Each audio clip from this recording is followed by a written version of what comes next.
Yes, sir, baby. On the Radar Radio. Yo, special guest in the building. The UK is in the building. Digga D is in the building. Definitely. What's up, bro? Outside. What's going on? Man, I'm so excited to have you here today. Bro, here, man. I'm here, man. Thanks for having me, man. How long you been in New York for? A couple of days, not long. Okay. How you been enjoying yourself out here? It's alright still. I ain't gone out at night time yet. I wanna experience the nightlife, but it's nice. It's nice. Well, when we're recording this, it's a Friday, so you gonna go out tonight. You got some plans tonight? Nah, not tonight. You know, not actually tonight. Sunday. Sunday. Oh, Sunday's your big day. You're gonna meet some nice young ladies. You know what I'm saying? Get outside, be outside. Well, I'm happy to have you here, man. Like, you know, it's crazy, like how I feel like we've spoken about you. I had Quankface here not long ago, and then before that I had H. It's just been like every month I've had someone from the UK come and stop by and visit me, and it's really a pleasure to have you here, especially because your story is so interesting. Yeah. New York. I like New York. And it's also because I feel like, I don't know if it's the same for you, but when the other UK artists I've spoken to, it's like they feel at home here because it's the similarities between here and London are very, you know. Yeah, no, because like, you wouldn't even think it's so weird because when I'm in Florida, I don't see no pigeons and shit. Like I'm here, I'm seeing niggas in night techs and Montclairs and pigeons and shit. I'm like, bro, I feel like I'm back home. The weather's cold. I'm like, nah, this feels like back home, but yeah, man. A little gloomy too. Yeah, but the females are bad. Nice save. The females are bad. Have you never been here in the summertime, right? Nah. Oh man, we got to get you back out here in the summertime. That's when the real fun begins out here. Yeah, I know right now it feels very, very reminiscent of home, but in the summertime, bro, different vibe. Different vibe. No, that's crazy. And yo, I find your story so interesting because I was watching some of the documentary that they did about you 2 years ago now, right? Because we're in 2022, that came out in 2020, and it's really so crazy to me about like the way that like some censorship works in music, not in America. Yeah. And so when that documentary came about, so you wanted to do that documentary when you were away, right? Like that's kind of when it first kind of started happening. Bro, I was supposed to do it before I was away. Okay. Then I went away. I said, all right, cool. While I'm in here, just confirm everything. So when I come out, you lot are there at the gates type of thing. And we can roll from there. And then, yeah. It became like a big thing too because like I feel like not a lot of I know here in America we don't get a lot of these stories told the way that they should be, but over there it's a big deal for them to tell this story about you, especially how the way that they try to censor your music and censor your art. Yeah, a lot of people tapped into that documentary to see my side of things. Right. And it also, I wrote down because I saw you retweeted some of the little awards that it's won. Not little awards, but like it got a BAFTA, the Broadcast Award, got nominated for what are these? The Grierson Awards and RTS Southern Award. That's big, bro. Yeah, of course. It's insane, bro. A BAFTA award winning, that's crazy. How did that make you feel when you found out that you won? I don't even know. It's just unreal. Like, you know, when it's just unreal. I don't even know how I felt. It was BAFTA, bro. Man used to hear BAFTA. Man used to hear it, but not really take it in. Like, I never thought, yeah, man's gonna win a BAFTA. That didn't ever play on my mind, you get me? So when man won it, man didn't even know how to feel. It was like, bro, like, and yeah. Do you feel like the documentary kind of really shed? Do you feel like it accomplished what you wanted it to accomplish? Do you feel like it really shed a light on the things going on out there in the UK? It a big light. It done what it was supposed to do. You get me? But there's more to it. Definitely more to it. That was only half of what's going on. Right. Not even half. How about that? But if you felt like it's a start? Yeah, of course it's a start. 100% it's a start. 100% it's a start. But there's a lot more that's going on that man want to put out there, and hopefully man could do another documentary or something. What would your next documentary be about? Like what would you tackle? Like what topics? What would you kind of? Them times when I done the documentary, I was still on probation. Okay. So I couldn't talk about probation because they'll just recall me back to prison. Right. You get me? Like if they see something that they don't like, they would have put you back. So yeah. I couldn't speak on certain things. You get me?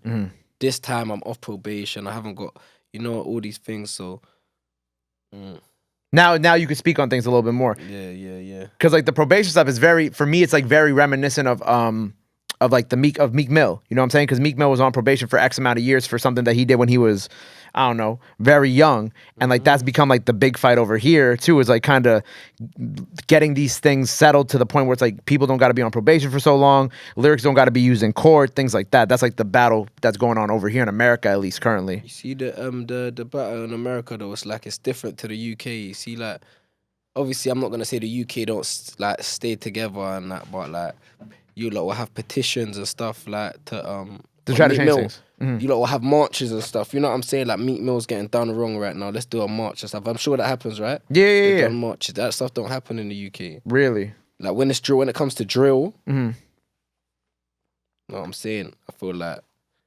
man don't get the backative man should be getting, but bro. Do you feel like it's just like because of like certain misconceptions or like things like behind the genre of music too? Nah, do you know what it is? Everyone knows, innit, what's happening to drill's wrong. How drill's being like perceived. Yeah, it's wrong. But no one really cares, man, I'll be honest. But the documentary obviously helps shed that light. It shows them, it shows. Yeah. To try to help get people to care. Don't get twisted, like the marches and stuff, all that stuff is different because it's like now we're really here. You lot gotta sort this stuff out. Yeah. Right facts. now, like you lot can't be banning drill and man's lyrics, freedom of speech and that. You get me? But obviously, that's how it goes sometimes, isn't it? Right. And it was crazy because like when I was watching it, and when I was reading, I was reading up on it even more. I know that there was like one point where it's like you had to like submit. I don't know if you still have to submit lyrics, and like if they don't like certain things that you say, you could go back away and shit like that too. Like that's crazy to me. Yeah, do you know what it is? I don't want to say the wrong. Even now, if I word things wrong, the police with us in a heartbeat. Like, yeah, I don't want to say the wrong thing, so I'd rather leave that to my lawyer to talk about them certain things. You get me? So yeah. But I'm glad you're here. You know what I'm saying? I'm glad you're out, and I'm glad you're making music. You put out this crazy sample of a 50 Cent record, and I thought it was so cool because first of all, the beat is fire. Man grew up listening to 50, innit? So when man wanna come off drill and go onto a rap thing, instantly I'm gonna go to 50. You get me? Yeah. So it's alright, cool. Put on the 50 instrumental. And man just went crazy, innit? Yeah, and it also felt like obviously it's a homage too, because it's like and you're flowing like 50 also, and I think that was kind of like my favorite part of it. I'm flowing like 50, I reckon, on the chorus. On the chorus, on the verse, I done my thing. Yeah. On the chorus, it's definitely 50's flow, 100%. You get me? But man just had the English, what they call it? The English fucking twine to it. Right. You know what I'm saying? Did 50, have you ever spoken to 50 or not? Nah, I ain't spoken to 50. We got to get that record to him, man. We got to find a way to get that record to him because I feel like it has to be heard. It's so fire. He probably has heard it. They cleared it, so they probably there you go. 50's heard it. But that's big for someone like 50 to even clear that shit too, because especially with samples nowadays, like it'd be so tricky, especially over here, because sample drill is such a big thing over here that it's like when a sample gets cleared, it's like, oh shit. Yeah, no, for real. 50 heard the record. Yeah, the sample thing's crazy right now. Sample thing's crazy, and if you're up and coming artist, bro, my advice is do a sample, bro. Get a catchy chorus and you're rolling from there. Like, word. Trust me, you're good from there. Yeah, man. Where you've been spending some time out here. You got this new record out with Moneybagg Yo, fire. Congratulations. And I feel like people would expect you to be with some New York artists, and obviously you have worked with some New York artists. We're going to talk about that in a little bit when we talk about the project. But Moneybagg Yo, I feel like when you posted it, everybody was like, whoa, didn't expect this. How did you and Moneybagg situation come about? No, so when I was away, I made a song and I was like, bro, I think an American artist will sound hard on this, you get me? Yeah. I spoke to distribution, but they made it happen. And yeah, that he went crazy on it, and then the rest is history. Yeah, bro. So you made that before you went away, and then he came, and then obviously you came over here and he hopped on it and shit like that. No, it was that. It was. Do you know what? I don't even remember. I'll be honest with you. Bro. It just happened, did it? It happened. You get me? It was lit. But it's fine, and it's cool to see you over here working with American artists. Obviously, we got this mixtape coming out soon. of course, we're gonna have, you know, UK features on it, but you got a couple American artists who I really fuck with that are on it. You got Hot Boy on it, Florida. Shout out to Florida. That's what I'm saying. You never expect Hot Boy to jump on the drill I never would song, expect you get that. me? So right now we're just trying to make drill global. You know what I'm saying? So you got Hot Boy on a drill beat. Wow, that's crazy. That's something, I feel like that's something that obviously nobody's done that with Hot Boy yet, but it's not like you don't really see a lot of American artists outside of the ones who be from like Chicago and New York really doing the drill sound like that. So for you to do that, you really are kind of like amplifying the sound even further. Yeah, no, definitely. You know what I'd like to do in the future? Like after this tape comes out and people see that the New York, or not even just New York, American / UK on drill, and people rock with it, is like, all right, cool. Now I want to do a joint tape. What you lot saying? You know what I'm saying? So like, if we done a joint tape, bro, it could take over the world. Yeah, and I think it's cool that you're helping amplify the sound and also kind of like trying to show people that there's a different side to the music, and it's more than just, you know, what I guess is being people perceive about it in like the news and shit like that too. You know what I'm saying? It's a sound. There's many layers to it, not just, you know, what the average reporter will say about it at the same time. No, 100%. 100%. Obviously, everyone's entitled to their own opinion, innit? Right. If you don't like it, you don't like it. If you do like it, you like it, innit? But at the end of the day, bro, it's man's job, innit? And it's not going anywhere, the sound. We're not going nowhere. You can't, bro, come on, man. That's not going nowhere, bro. Man created something. We created something that's taken over the world, you get me? This is the new thing right now. This is what's popping, you get me? Drill music, bro. Yeah. You go to Russia, they know what drill is. They got a big drill scene over there, too. You go Italy, you go France, you go... Come on, man. Australia. Yeah. Everyone knows what drill is, bro. And we're pushing the agenda. You get me? Right.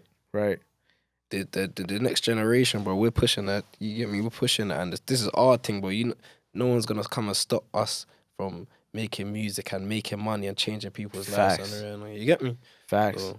I think of one of my boss. He went to France like during the pandemic, and he was like, and he hit me while he was out there, and he's like, "Yo," he's like, I haven't been able to go like a couple hours without walking around Paris without hearing Pop Smoke blasting from people's cars. Long live Pop. I don't even remember where I was, but I was walking and I see a woman with a Pop Smoke tattoo on her leg. I said to this woman, you said with a tattoo? Yeah, she had a tattoo of Pop Smoke on her leg. I don't know if I was in England. I don't remember where I was.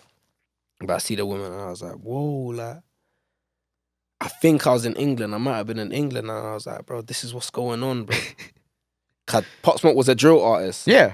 So it's like, fam, fucking hell, like, drill's actually, like, come on, man. They can't look that off, man. No way. There's many more people out there that are talented and ain't even had the chance to blow up yet, and they're trying to lock it off from now. Fuck that, man. Right. Did you never got to meet Pop, did you, when he was out in the UK? Nah, do you know what?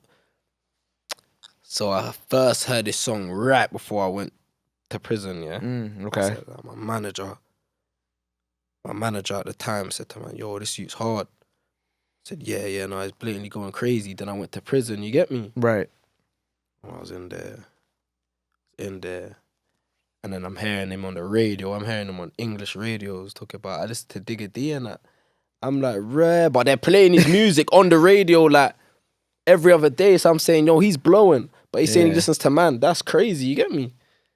And then I was in jail when he passed away, so I didn't really get to meet him or anything, you get me? And then I come out of jail, I saw he was following me and shit. I was like, oh man. Crazy, bro, you get me? Long live Pop. RIP, yeah, no, 100%. But that's really cool that he went over there and he was like, yeah, I'll be fucking with Digga D. That shit fire. Crazy, definitely. Man, long live Pop. And even, you know, I feel like we're talking about doing things that are not what people wouldn't expect with drill music, but what he did was very similar too, because he was also on that path where he was kind of getting like he had like people like Karol G on his album Burna Boy, and he was doing all these records, and some of them weren't entirely drill records, but it was a drill artist working with people who were bigger than just New York, bigger than just America. Like, it was really something that was becoming. He was on his way to transcending the sound and helping bring the sound to like whatever the next level of it would be too. Yeah, no, definitely, bro. I don't even know what to say because it's crazy, but it's like, yeah, man. Long live pop. That's what that. 100%, yeah, Long live pop, bro. It's crazy. So this tape that you got coming out, I'm really excited for it. You also got B Love on it too, which is super dope because I love seeing the Bronx guys getting their sign outside of America too. How do you link up with B Love?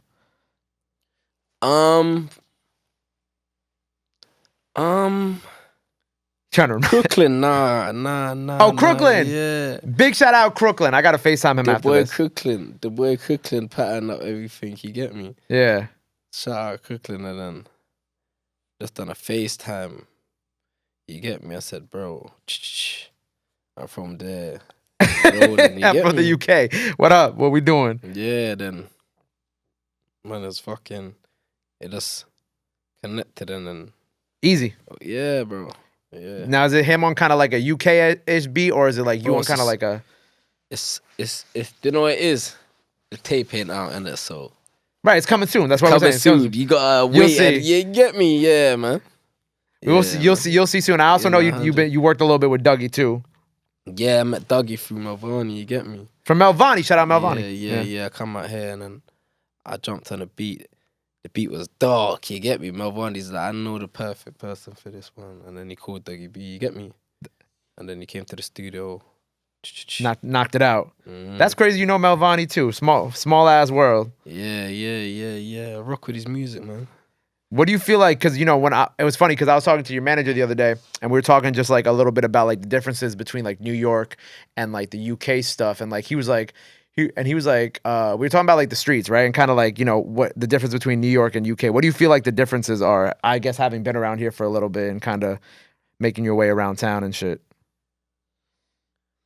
Obviously, like alright, cool. When I see the differences, or similar. I guess we could do similarities too. I'll do both, bro. The difference is fucking London got built up again. Newer buildings. You get me? Like, you lot call it projects. We call it blocks, estates. You get me?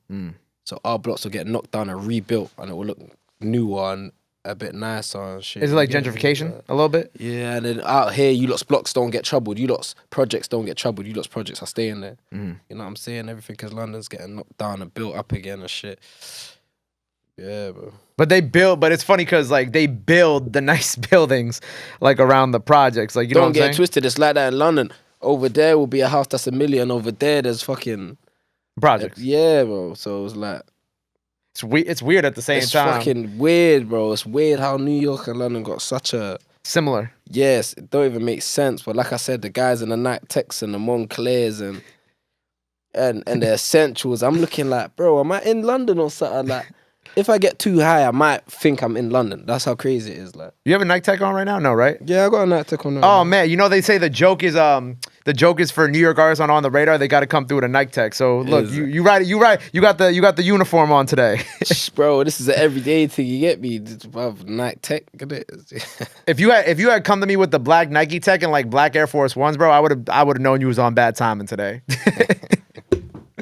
I heard about the black. Yeah, no, the black Air Force. The black Air Force Ones is crazy. I don't want to put them on just yet. Oh, you have them? Of course I got that, bro. You don't have a pair of black Air Force Ones. What? Mad people don't have a pair of black Air Force Ones. We wear white Air Force Ones. Well, at least in the summertime. But this project. So what else can people expect from it, my brother? What else we got?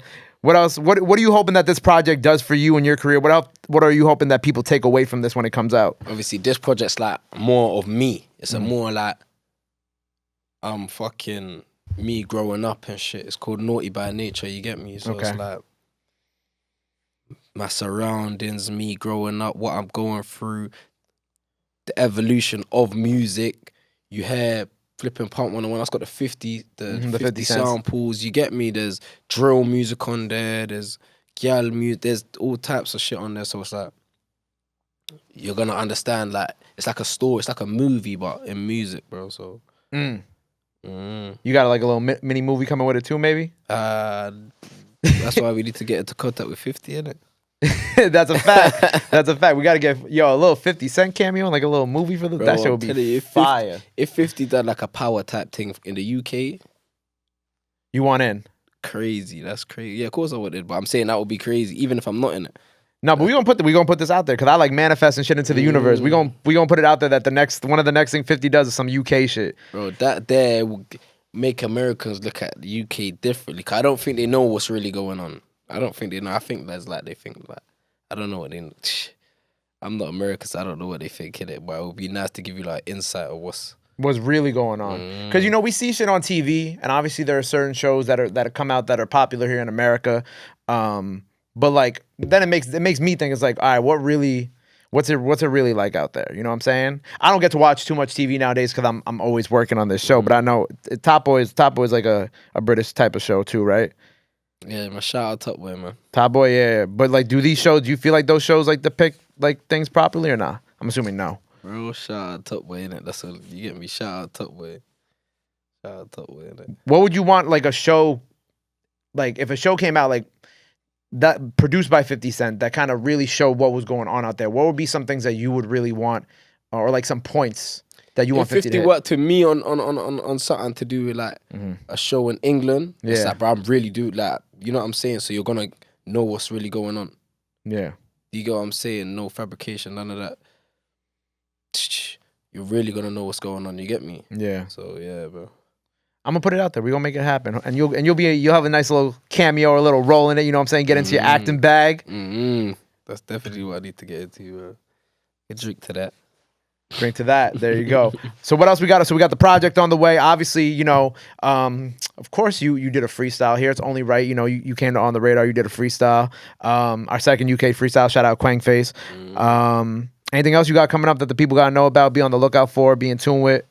Obviously the tape, innit? The tape's out soon, Naughty by Nature, you get me? So make sure you're tapped into that. Naughty by Nature. I do want to do a joint tape with someone from New York. Who's some people? I don't know yet, innit? But I want to do a joint tape with someone from New York. So I'm gonna take the comment below who you want to see. They could do a joint tape with from New York. Maybe you'll get some good ideas. Yeah, no, it'll be dangerous. Some UK to NYC shit. I would love that. That should be fire. Dangerous. Well, look, man, I appreciate you being here. I appreciate you coming through, showing love. Let the people know where they can follow you at. Anything else you want to let them know? That camera right there. Cool. Yo, my Insta's Pyrex Living. The E's are number 3. My Snapchat's Digga did it. You'll find me in it. That's realistically, yeah. There you go, man. Digga D on the radar. Appreciate you, my brother. Come on. Love. Love.